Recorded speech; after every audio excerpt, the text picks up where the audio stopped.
에베소서 전체가 6장까지 되어 있는데 1장부터 3장까지는 신학적이고 교리적인 그런 내용이 있다면 4장, 5장, 6장은 우리들이 어떤 삶을 살아야 되는지에 관한 실천적인 내용들이 있어요. 그래서 우리가 5장으로 가면 5장 1절에 여러분은 사랑받는 자녀들답게 사십시오 이렇게 되어 있고요. 그 다음에 또 쭉 나아가서 그 8절 하반절에 보시면 여러분은 빛의 자녀답게 살아가십시오. 하나님으로부터 사랑받는 사람답게 빛의 자녀답게 살아가십시오. 그리고 15절 말씀을 보면 지혜롭지 못한 사람처럼 살지 말고 지혜로운 사람처럼 사십시오. 이렇게 되어 있어요. 그죠? 그러니까 5장으로 오면 사랑받는 자녀답게 사십시오. 또 빛의 자녀답게 사십시오. 그리고 15절에 지혜로운 사람처럼 사십시오. 그러면서 이 권면이 어디로 모아지냐 그러면 성령으로 가득 채워지십시오. 사랑받는 자답게 빛의 자녀답게 혹은 지혜로운 자처럼 살기 위해서 우리에게 필요한 건 뭐냐 그러면 성령으로 가득 채워져야 된다 라고 이야기하고 있고요. 그리고 성령으로 가득 채워지는데 여기서 술에 취한 것, 포도주에 취하는 것과 비교해서 여러 가지 말씀을 드렸습니다. 그런데 21절부터 이제 구체적인 인간 관계가 나오죠. 21절부터 마지막 절까지는 아내와 남편들의 관계에 관해서 6장으로 가면 자녀와 부모들에게 또 종과 주인들에게 이렇게 나오는데 결국 모든 인간관계에서 실천해야 되는 가장 중요한 원리가 바로 21절이에요. 21절 말씀 함께 읽어보실까요? 그리스도를 두려워함으로 서로 자기를 상대방의 아래에 두십시오. 아멘. 우리 개역 개정 성경은 뭐라고 번역을 했냐 그러면요. 그리스도를 경외함으로 피차 복종하라. 이렇게 되어 있는데 우리가 읽은 새한글 성경은 그리스도를 두려워함으로 서로 자기를 상대방의 아래에 두십시오. 상대방의 아래에 두십시오. 그러니까 내가 잘난 것이 아니고 상대방이 항상 나보다 잘나고 우월하고 나은 존재라고 하는 것을 인정하십시오. 그래서 나를 항상 낮은 자리에 두는 것, 이게 사랑받은 자녀다운, 빛의 자녀다운, 그죠? 그 다음에 지혜로운 삶이고 이게 성령으로 가득 채워진 삶이다. 내가 하나님의 사랑받는 자처럼 살아가는 거, 빛의 자녀답게 살아가는 거, 지혜로운 자처럼 살아가는 거, 성령으로 가득 채워진 사람처럼 살아가는 거, 그게 구체적인 삶의 태도, 인간관계에 있어서는 뭘로 나타나느냐? 내가 상대방의 아래에 있는 겁니다. 이게 굉장히 중요합니다. 그런데 이 부분에 관해서는 우리가 지금까지 별로 강조해 오지 않았습니다. 그러니까 어떤 것이 성령 충만한가? 가장 단순하게 이야기하면 남을 높여주는가 깎아내리는가 이것만 보면 됩니다. 남을 높여주는 사람은 하나님의 사랑받는 자고 빛의 자녀고 지혜로운 사람이지만 상대방을 나보다 깎아내리고 낮추는 사람은 하나님의 사랑받는 자녀도 아니고 빛의 자녀도 아니고 지혜로운 사람도 아니고 성령으로 가득 채워진 사람도 아니다 라는 겁니다. 마태복음 16장 보시면 마태복음 16장 한번 찾아보실까요? 마태복음 16장 15절부터 19절까지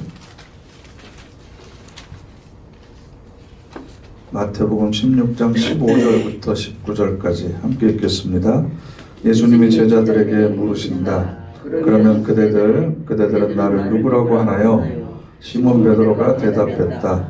선생님이야말로 그리스도이십니다. 살아계신 하나님의 아들이십니다. 예수님이 베드로에게 대답하셨다. 그대는 복이 있습니다. 시몬 바르요나. 그대에게 이것을 드러내신 분은 사람이 아니라 내 아버지 곧 하늘에 계신 분이십니다. 나 역시 그대에게 말합니다. 그대야말로 베드로 바위입니다. 이 바위 위에 나의 교회를 세울 것입니다. 하데스의 문들이 교회를 힘으로 누르지 못할 겁니다. 그대에게 하늘나라의 열쇠들을 줄 겁니다. 그대가 무엇이든 땅에서 묶어두면 하늘에서도 묶여 있을 겁니다. 또 그대가 무엇이든 땅에서 풀면 하늘에서도 풀려 있을 것입니다. 아멘. 어느 누구도 들어보지 못했던 굉장히 놀라울 만한 칭찬을 듣습니다. 그리고 이 칭찬으로 끝났으면 얼마나 좋겠어요? 그런 21절 보시면 그때부터 예수님의 제자들에게 이렇게 드러내기 시작하셨다. 그러면서 내가 예루살렘으로 가야 되고 고난을 많이 겪고 죽임 당해야 합니다. 그러나 3일째 날에는 일으킴받아 살아나야 합니다. 그랬더니 베드로가 예수님을 곁으로 끌어당기고는 나무라듯 말씀드리기 시작했다. 여기서 말씀드리기라고 하는 표현은 정말 안 맞아요. 예수님을 제자들이 많이 있는 데서 곁으로 끌고 가요. 한쪽으로 몰아붙여요. 그리고 나서 나무라듯 말했다라고 하는 이 표현은 멱살 잡고 흔들었다는 뜻도 되거든요. 이해가 되세요? 방금 그렇게 칭찬을 들었는데 예수님이 죽으신다고 그러니까 제자들이 있는 데서 저쪽으로 데리고 와가지고 멱살 잡고 흔들면서 큰 소리 치면서 나무라고 했어요. 뭐라고요? 그럴 수는 없어요, 주님. 이 일이 절대로 주님께 일어나지 않을 것입니다. 그랬더니 23절에 내 뒤로 사라져라 사탄아, 너는 나를 걸려 넘어지게 하는 자다. 내가 하나님의 일이 아니라 사람의 일에 마음을 두기 때문이다. 예수님께서 하나님으로부터 어떤 사명을 받았는지에 관해서 전혀 모르고 있을 뿐만 아니라 이미 예수님께서 자신의 뜻을 밝히셨음에도 불구하고 그 뜻을 수용할 수 없었던 거죠. 그럼 예수님과 자기와의 관계 속에서 누가 높아진 거예요? 내가 높아진 거예요. 당신은 내 뜻대로 해야 돼. 죽으면 안 돼. 내가 당신의 삶을 통제할 거야. 그러면 안 돼. 그러면서 지금 호통치고 있는 겁니다. 그러니까 예수님께서 칭찬과 이 꾸지람이 극과 극을 달리는데 사탄이라고 그래요. 사탄. 이런 소리를 들으면 굉장히 치욕적일 수밖에 없잖아요. 사탄아 내 뒤로 물러가라 라고 합니다. 그러면서 24절에 이 사건 바로 뒤에 24절 함께 읽겠습니다. 그때 예수님이 제자들에게 말씀하셨다. 누구든지 나를 따라오려면 자신을 완전히 내려놓고 자기 십자가를 메고 나를 따라오기를 바랍니다. 아멘. 자신을 완전히 내려놓으라고 하는 얘기는 내 생각과 계획과 의도를 포기하고 맡기라는 겁니다. 자기 주장을 하지 말라는 거예요. 마태복음 7장으로 가보시죠. 마태복음 7장 22절과 23절 말씀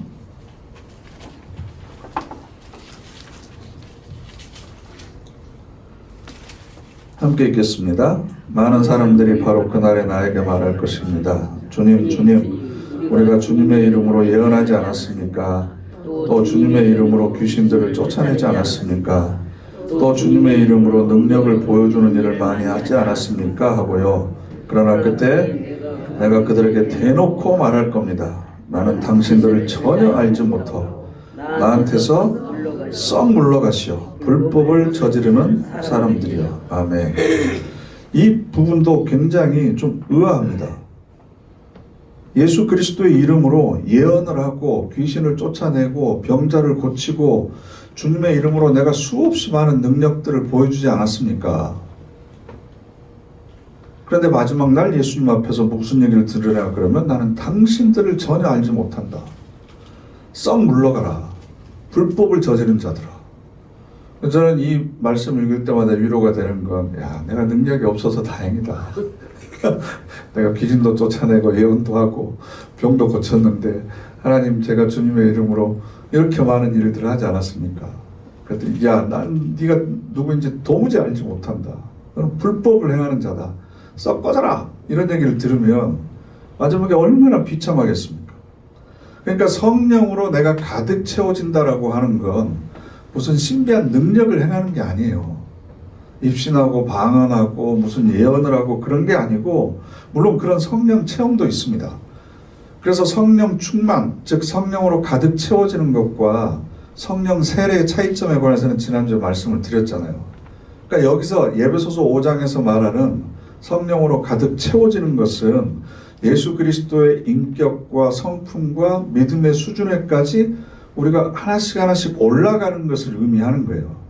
이것이 전제되지 않고 아무리 많은 능력을 발휘하고 주님의 이름으로 무슨 3,000명 회개시키고 죽어가는 환자를 살리고 이랬다고 하더라도 성령으로 가득 채워져가는, 즉 인격과 성품, 즉 존재의 변화가 없으면 나는 너를 도무지 알지 못한다. 이 불법을 행하는 자야. 물러가라. 이런 얘기를 들을 수밖에 없다라는 겁니다. 그러면 우리가 성령으로 가득 채워지기 위해서 제일 먼저 해야 되는 훈련이 뭐냐 그러면 나를 상대방의 아래에 두는 거예요. 아래에 두는 거. 아래에 두는 거. 자기를 부인하고 자기를 완전히 내려놓고 내 십자가를 지고 주님의 길을 따라가는 겁니다. 갈라디아서 5장에 나오는 성령의 열매 9가지도 능력에 관한 것이 아니잖아요. 행위에 관한 것이 아니죠. 모두가 다 성품에 관한 거고 인격에 관한 겁니다. 그 사람 존재 자체의 변화를 얘기하는 거지 무슨 능력을 장착하는 것이 성령의 열매가 아니다라는 거죠. 베드로전서 5장 한번 찾아보실까요? 신약성경 거의 제일 뒤쪽으로 가시면 베드로전서 5장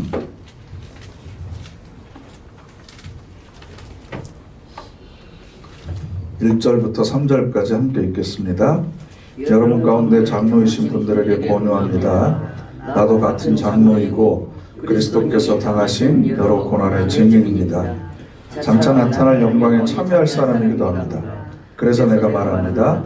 여러분 가운데는 하나님의 양떼를 보살피십시오. 돌볼 때 마지못해서가 아니라 하나님의 인도하심을 따라 기꺼이 그렇게 하십시오. 부끄러운 이득을 쫓아서가 아니라 마음에서 우러나서 하십시오. 또 돌보도록 맡겨진 사람들에게 마구 위세를 부리지 말고 양떼의 본보기가 되십시오. 아멘. 우리가 교회에서 직분을 맡았다고 하는 것은 자기를 증명하기 위한 수단이 아닙니다. 내가 더 높은 자리에 앉았다라고 하는 것을 과시하기 위한 수단이 아닙니다.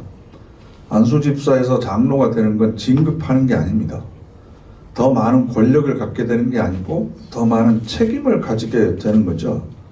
그래서 여기에 뭐라고 되어 있냐 그러면 맡겨진 사람들에게 마구 위세 부리지 말고 내가 너보다 더 높은 주에 있고 더 많은 권한을 가지고 있으니까 내가 하라는 대로 해 라고 이렇게 위세 부리지 말고 양떼의 본보기가 되십시오. 하나님의 인도하심을 따라 기꺼이 그렇게 하시고 마음에서 우러나도록 하십시오. 그러니까 에베소서 5장에 포도주에 취하는 건 술 취한 사람들의 공통점을 보시면 자기 주장이 심해요. 자기 주장을 굉장히 크게 이야기합니다. 그리고 자기를 과시합니다. 허풍을 많이 떱니다.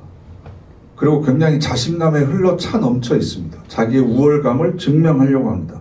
그런데 성령에 취하는 것, 성령으로 가득 채워지는 것은 반대로 자기를 낮추고 지고 양보하고 기다리는 겁니다. 포도주로 자신을 채우는 것은 남과 자기를 비교해서 자기를 과시하거나 혹은 과신하는 겁니다. 그런데 성령으로 가득 채우는 것은 얼마나 그 사람이 용서하고 기다릴 줄 알고 자기를 낮출 줄 아느냐에 따라서 이게 달라지는 거지.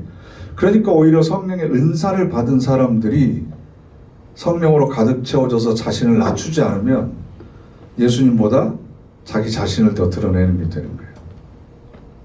로마서 15장 한번 찾아보겠습니다. 로마서 15장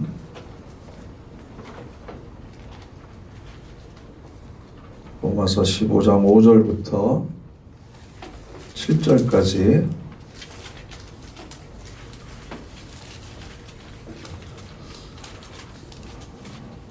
함께 읽겠습니다. 인내하시고 용기를 주시는 하나님이 여러분에게 그리스도 예수님을 따라서 서로 같은 생각을 품게 해주시기를 빕니다. 그래서 여러분이 한마음 한입으로 하나님 곧 우리 주 예수 그리스도의 아버지께 영광을 돌리게 해주시기를 빕니다. 그러므로 서로를 기꺼이 받아주십시오. 그리스도께서도 하나님의 영광을 위하여 여러분을 기꺼이 받아주신 것처럼 말입니다. 아멘. 서로 기꺼이 받아준다고 하는 건 바로 그 사람이 그리스도의 생각과 그리스도의 성품을 닮아가는 겁니다. 그러면 언제 7절에 그리스도께서도 우리를 기꺼이 받아주셨는가? 로마서의 고백에 의하면 우리가 아직 죄인 되었을 때 예수님께서는 우리를 사랑하셨고, 에베소서의 고백에 의하면 우리가 불순종의 자녀였고 진노의 자식이었을 때 그때도 이미 우리를 사랑하시고 받아주시고 수용해 줬다라는 겁니다. 사랑할 만한 사람을 사랑하는 것은 누구나 할 수 있습니다. 그러나 그 사람이 흠이 많고 죄가 있고 아직 자기가 죄인인지도 모르고 회개해야 될 필요성까지도 모르고 있을 때 그리스도께서는 하나님의 영광을 위해서 우리를 받아주셨습니다. 그럼 우리도 기꺼이 받아줘야 됩니다. 그런데 그 받아주는 게 그래 내가 너보다 더 잘났으니까 너 정도는 내가 수용해 줄 수 있어. 그게 아니고 당신과 나는 똑같은 존재입니다. 우리가 서로 받아주고 포용해 줌으로 인해서 더 성숙해 가는 겁니다. 라는 신앙의 고백이 그 속에 있는 겁니다. 예수님께서 인간들의 조롱을 받으시면서 결박당하시고 채찍에 맞으시고 그런데 그것에 대해서 변명하지 않고 원수를 갚거나 복수하지 않았습니다. 그리고 아버지여 저들의 죄를 용서해 주십시오. 자기들이 지금 무슨 짓을 하는지 알지 못합니다. 이것이 하나님께 요구한 것의 전부였습니다. 그렇기 때문에 모든 이름 위에 뛰어난 이름을 주셔서 모든 땅의 권력들이 그의 발 앞에 무릎 꿇도록 하게 한 것이 하나님의 역사고 하나님의 방법이거든요. 그러니까 내가 다른 사람들보다 끊임없이 자기를 낮은 자리에 둬야만 그만큼 하나님께서는 우리를 높은 자리로 하늘 보좌 영광의 그 자리로 우리를 인도해 주신다. 이게 성경과 예수 그리스도의 삶을 통해서 우리에게 보여주는 전체 내용의 핵심이거든요. 그러니까 우리도 신앙생활을 같이 하다 보면 누가 먼저 믿을 수 있고 나중에 믿을 수 있잖아요. 누가 성경에 대해서 많이 알 수도 있습니다. 찬송을 잘 부를 수도 있고 여러 가지 많은 은혜를 체험할 수도 있습니다. 그런데 우리 모두가 다 태어나자마자 구원받은 건 아니잖아요. 그럼 아이들이 잘하는 걸 생각을 해보시면 시행착오를 하면서 경험을 하면서 하나둘씩 깨닫게 되고 여러 번 넘어지면서 스스로 서는 법을 배우게 되잖아요. 그죠? 그럼 신앙생활 하는 사람도 마찬가지죠. 그래서 우리가 나는 안 싸우고 컸어. 나는 넘어지지 않고 컸어. 나는 거짓말 한 번도 하지 않고 컸어. 이게 자랑이 아니고 어느 정도 그런 과정을 통해서 하나님의 성품과 인격을 닮은 사람으로 성장했느냐가 문제인 거지. 그렇죠? 그러니까 혹시나 넘어지는 사람이 있을 수 있죠. 주저앉아 있는 사람이 있을 수 있고 뭘 해야 될지 모르는 사람이 있을 수 있죠. 그러면 그 사람들을 기꺼이 받아주고 가르쳐주는 것이 내가 너보다 더 잘났기 때문이다 라는 것을 과시하기 위해서가 아니라 예수 그리스도께서 내가 죄인이었을 때 나를 그렇게 받아주신 것처럼 나도 그 사랑에 힘입어서 당신을 기꺼이 받아주고 수용해주고 안아주는 존재가 됐다. 이게 바로 우리의 신앙의 고백이 되어야 된다라는 겁니다. 그러니까 내가 얼마만큼 다른 사람보다 나를 낮게 여기는지 아래에 여기는지를 알아볼 수 있는 가장 좋은 방법은요. 내가 얼마만큼 다른 사람에게 잘 참고 있는가를 보시면 돼요. 못 참잖아요. 나는 죽어도 이것만은 못 참아. 내가 이것만은 용납을 할 수가 없어. 심지어 이런 얘기도 들었어요. 그 사람 장로 되는 꼴을 내가 못 봐. 내가 절에 갔으면 절에 갔지. 또 그런 얘기 하잖아요. 내가 그 사람 성가대를 한다고? 그럼 나도 안 해. 나는 교회 안 나가. 그 사람 성가대 하면 나 찬양 끝나면 들어갈 거야. 이게 우리가 가장 잘하는 거잖아요.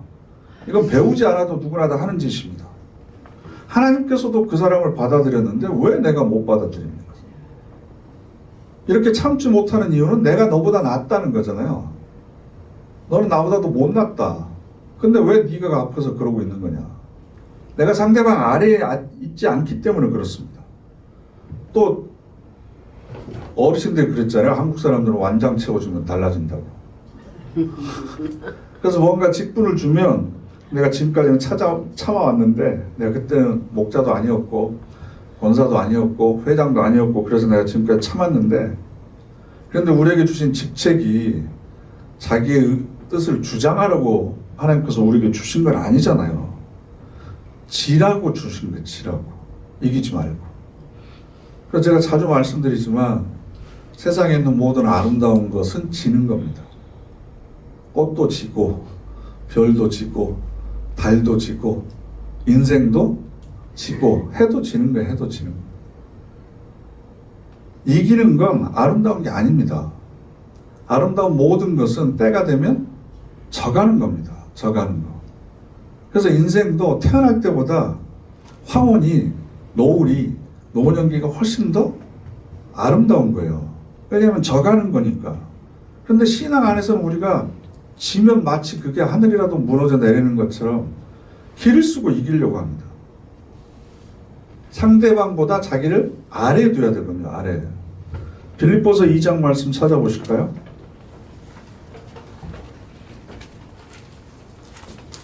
빌립보서 2장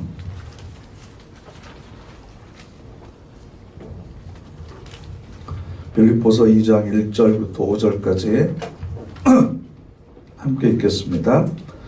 그러므로 그리스도 안에서 여러분이 용기를 얻고 사랑의 위로를 받고 성령님이 이루시는 사귐을 가지고 서로 가엽게 여기거나 애처롭게 여기는 마음을 품고 있다면, 그렇다면 여러분은 내 기쁨을 완전하게 해주십시오.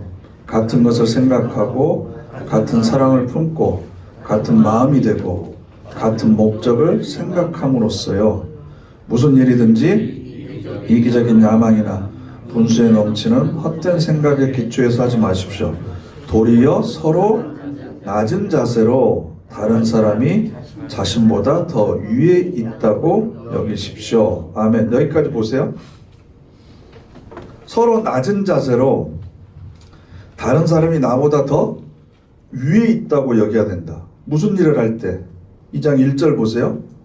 그리스도 안에서 여러분이 용기를 얻고, 우리가 서로에게 용기를 주기 위해서 격려하잖아요. 사랑의 위로를 받고, 여러분 위로를 서로 받죠. 위로를 서로 해주죠. 성령님이 이루시는 사귐을 가지고, 우리가 신도의별로 목장별로 아니면 친한 사람들끼리 성도의 교제가 있죠. 서로 가엽게 여기거나 애처롭게 여기는 마음을 품고 있다면, 불쌍하고 긍휼히 여기고 안타까워서 우리가 금전적으로도 도와줄 수 있고 먹을 거라도 챙겨줄 수 있고 따뜻한 말이라도 해줄 수 있고, 우리가 교회 안에서 공동체 생활하면서 일어나는 모든 이런 선한 일들을 하는데 어떤 자세로요? 서로 낮은 자세로 다른 사람이 자신보다 더 위에 있다고 여기십시오. 위에 있다고 여기십시오. 그게 바로 5절에 여러분은 서로 이 생각 곧 그리스도 예수님 안에도 있던 생각을 품으십시오. 다른 사람이 나보다 항상 더 위에 있다라고 하는 생각은 예수님께서도 하셨던 생각이라는 거죠. 그걸 우리가 품어야 된다. 이걸 품는 게 에베소서 5장에서는 뭐라고 얘기하냐 그러면 성령으로 가득 채워지는 거다. 근데 교회 와서 저 사람 찌질하네? 아니면 왜 저렇게밖에 못해? 라고 하는 비판하는 마음이나 아니면 내가 위에서 내려다보면서 평가하거나 판단하거나 이런 마음이 생기면 내 안에 성령이 바닥났구나. 가득 채워져 있지 않았구나. 그래서 다른 사람을 나보다 못한 사람으로 생각하고 있구나. 나를 다 아래에 둬야 되는데 내가 점점 올라가고 있구나. 그래서 나중에는 목사 설교도 판단하지, 하나님이 그러셨다 그러면 하나님 나 같으면 그렇게 안 했을 텐데 하나님 왜 그렇게 했지? 하나님도 판단하지. 자기가 하나님의 뜻을 알고 있대. 내가 이 사람의 뜻을 안다고 하는 건 이 사람이 내 위에 있다는 거예요? 아래에 있다는 거예요? 네? 여러분 자식을 딱 얼굴만 보면 무슨 생각하고 있는지 알죠? 키워봤으니까, 내 속에서 나왔으니까. 우리가 그렇게까지 되어버린다고요. 그래서 우리 신앙의 훈련이라고 하는 게 뭐냐 그러면 항상 높아지려고 하는 자기 자신을 낮추는 연습하는 겁니다.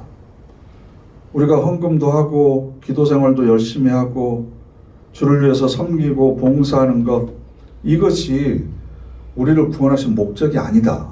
그 모든 사역을 통해서 자기 스스로를 낮추는 것이다 라는 겁니다. 우리는 이 일을 위해서 부름받지 않았습니다. 하나님께서 필요하시면, 우리가 일하지 않으면 천사를 동원해서라도 하나님께서 하시고 싶은 일은 반드시 하실 겁니다. 일이 목적이 아니고 우리가 변화되는 겁니다. 저와 여러분들이 변화되는 것. 그래서 내가 살아가고 있는 이 인생과 내가 지금 몸담고 있는 이 사회와 지금 이렇게 격변기의 역사도 하나님께서 나를 하나님의 자녀답게 성령으로 가득 채워진 사람답게 살도록 하기 위해서 배려해 놓으신 겁니다. 그냥 이 세상을 그냥 왔다가 가는 것이 아닙니다. 교회도 마찬가지예요. 교회는 커지고 교인들의 숫자는 많아지는데 왜 하나님의 나라가 이 땅에서 확장되지 않습니까? 그리스도의 생각을 품는 사람으로 교인들 한 사람 한 사람이 변화되지 않는 거예요. 그러니까 종교인은 있는데 신앙인이 없어요. 그리스도의 마음을 품는 사람으로 변화돼서 낮아져야 되거든요. 낮아져야 돼요. 근데 우리는 자꾸 성령 충만해가지고 남들한테 없는 어떤 것이라도 내가 가지고 와야 된다. 내가 그것을 가지고 있어야만 세상을 이길 수 있다. 근데 세상을 이기는 것도 결국 내 건강과 내 성공과 안녕을 위해서 그런 거지, 하나님의 영광을 위해서는 그렇게 생각하지 않거든요.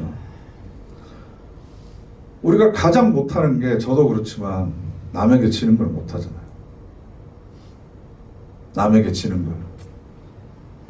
어쩌다가 논리가 안 돼서 지기라도 하면 감정이 용납하지 않죠. 그래서 그 사람을 항상 마음에 품고 미워하죠. 그리스도께서 하나님의 영광을 위해서 우리를 받아들이신 것처럼 자기를 부인하고 내 정과 육과 욕심을 십자가에 못 박고 성령으로 가득 채워지는 삶을 살도록 끊임없이 자기 자신을 채찍질하고 점검하는 것이 중요합니다. 헌금 많이 안 해도 됩니다. 교회 열심히 못 나올 수도 있습니다. 전도를 못해도 상관없습니다. 오히려 그렇게 종교적인 행위를 많이 한 것이 자기를 높이는 거라고 한다면 그건 오히려 불행한 일이 되는 거죠. 그 모든 일들을 통해서 자기를 드러내지 않고 숨기고 감추고 다른 사람보다 더 낮아지려고 하는 거, 그게 바로 인간의 본성이거든요. 인간의 본성. 그래서 마태복음 7장에서 우리가 읽었던 것처럼 주님의 이름으로 병도 고치고 주님의 이름으로 능력을 행하고 귀신도 쫓아내고, 요즘식으로 얘기하면 주님의 이름으로 제가 필리핀에 교회도 하나 세웠고 우리 교회가 선교사 몇 명 돕고 있고 교회를 몇 개 개척했고, 그런 거 아무리 잘했다고 하더라도 나를 상대방보다 더 낮은 자리에 두지 않으면 모든 게 다 실패한 겁니다. 다 실패하는 겁니다. 이게 성경이 우리에게 말해주고 있는 교훈입니다. 마태복음 20장 한번 찾아보실까요? 마태복음 20장 20절부터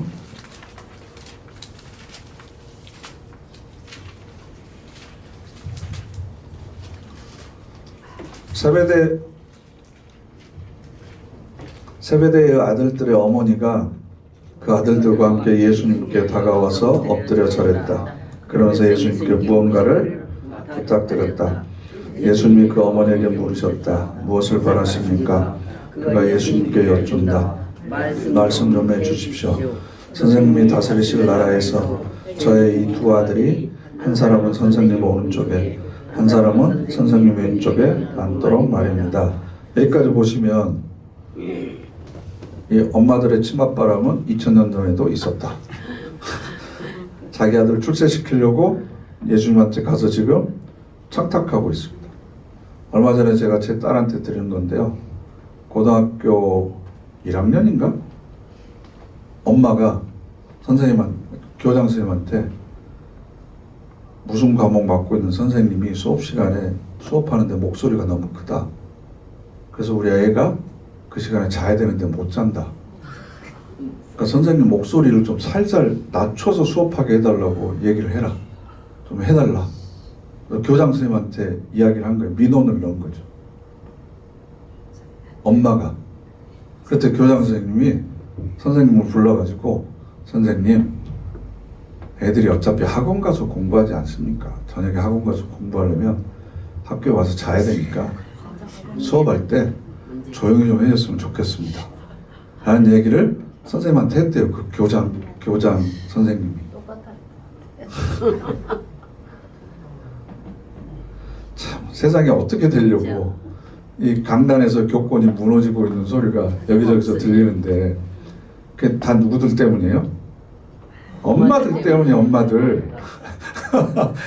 여러분 제가 뭐라고 그러는 게 아니고 아무튼 야고보와 요한의 어머니가 가가지고 주님께서 선생님이 다스리실 나라에서 저희 두 아들이 한쪽은 오른쪽 한쪽은 왼쪽 이게 무슨 뜻이냐 그러면 하나는 우의정 하나는 좌의정에 앉게 해주십시오 이런 얘기를 하는 거예요. 그래서 22절에 함께 읽겠습니다. 예수님이 대답하셨다.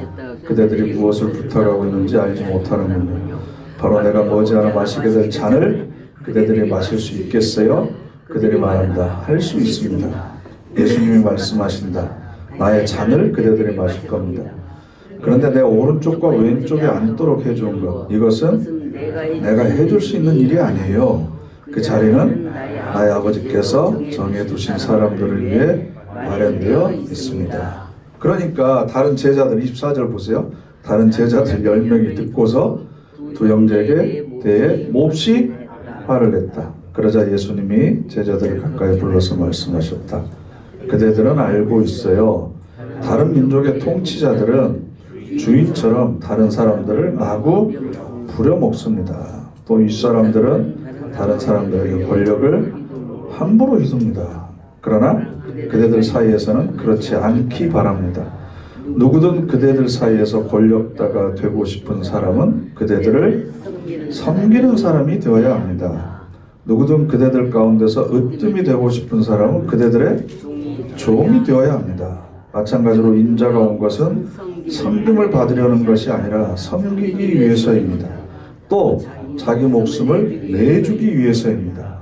많은 사람을 풀어주는 대신에 치를 몸값으로요. 아멘. 예수님께서 우리에게 보여주셨던 것은 섬기는 사람이 되어야 된다. 종이 되어야 된다. 심지어는 자신의 목숨을 내주는 사람이 되어야 된다. 이게 에베소서 5장의 표현으로 하면 성령으로 가득 찬 사람. 나를 상대방보다 항상 아래에 두는 사람. 네? 여기에 실패하면 우리는 보통 성령 충만을 방언해 봤어? 입신해 봤어? 환상 봤어? 예언기도 받아봤어? 이런 걸로 보통 우리가 착각하고 있는데 그게 아니고 성령 충만, 성령으로 가득 채워진 사람은 섬기는 사람이다. 자기를 낮추는 사람이다. 양보하고 지는 사람이다. 누가 더 많이 섬기느냐, 누가 더 낮아지느냐라는 겁니다. 요한복음 13장 12절부터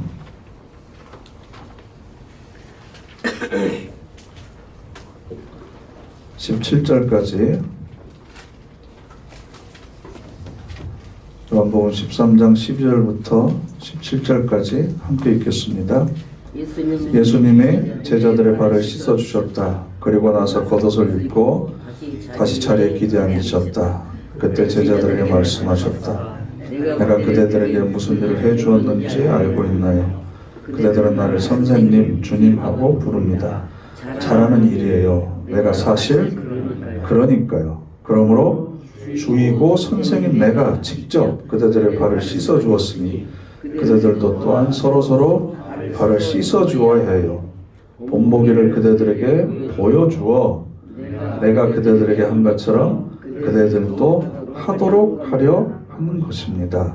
아멘 아멘. 그대들에게 말합니다.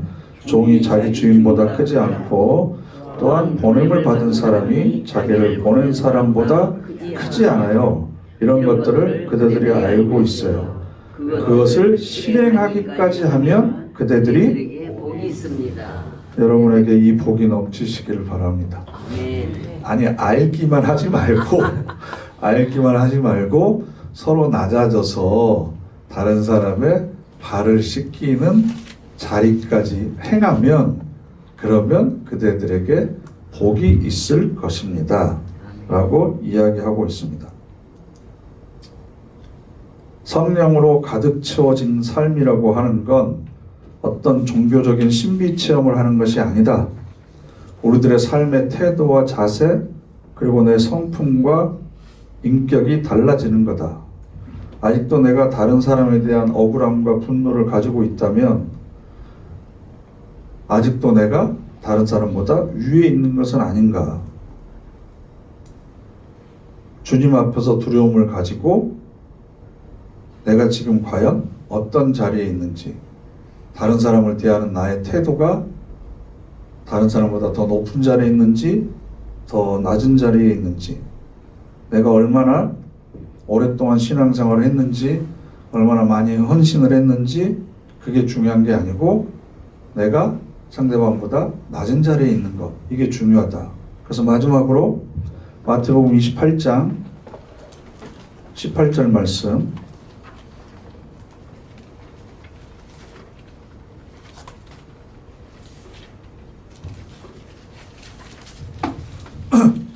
마태복음 28장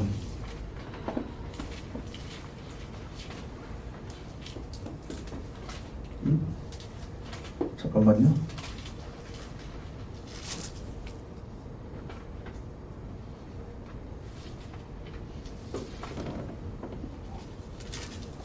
네, 28장 18절 함께 읽겠습니다. 그때 예수님이 그들에게 다가가서 말씀하셨다. 하나님이 나에게 하늘과 땅의 모든 고난을 주셨다. 그러므로 너희는 가서 모든 민족을 제자로 삼아라.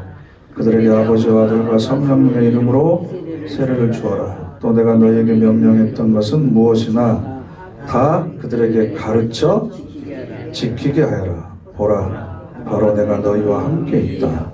날마다 세상이 끝날 때까지. 아멘. 가르쳐 지키게 하라. 행하라. 그런 사람, 행하는 사람만이 받는 복이 있다. 그리고 예수님께서 우리에게 말씀해 주신 새 계명이 있습니다. 새 계명.